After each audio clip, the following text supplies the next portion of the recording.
This is a role-playing exercise in partial fulfillment for N5382 Nursing and Healthcare Policy. Senator Smith, I appreciate you taking the time to meet with me today.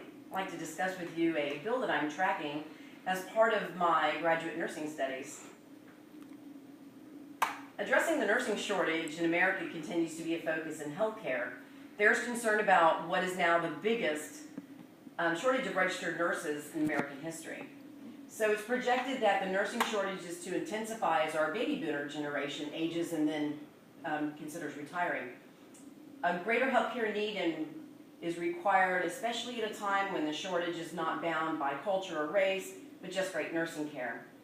One factor that's been identified as a risk to nurse recruitment and retention involves nurse staffing. So while numerous states have passed legislation regarding nurse staffing, no legislation has been passed at the federal level. I'd like to give you a copy of my brief. This is in regards to the Registered Nurse Safe Staffing Act of 2013, which was presented to the House of Representatives by Congresswoman Lois Capps in April 2013. So according to H.R. 1821, a healthcare facility must create a staffing committee comprised of 55% direct care staff nurses to establish staffing plans. These staffing plans will establish a minimum number of RNs that are adjustable. It is based upon patient numbers and the variable intensity of care that's needed.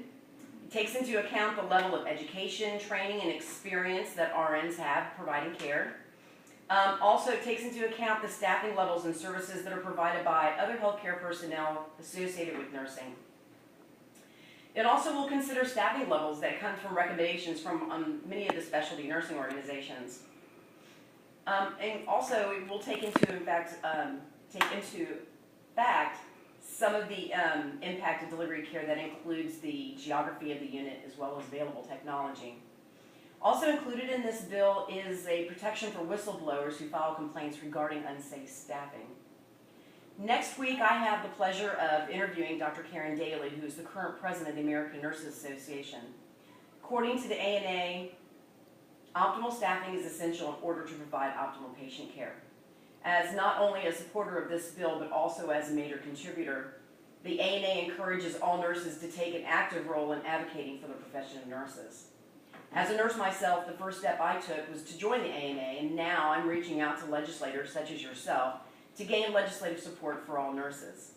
So again, I'd like to thank you for your time today, and I hope that you will take time to further review the H.R. 1821, which is the Registered Nurse Safe Staffing Act of 2013. Thank you. Thank you.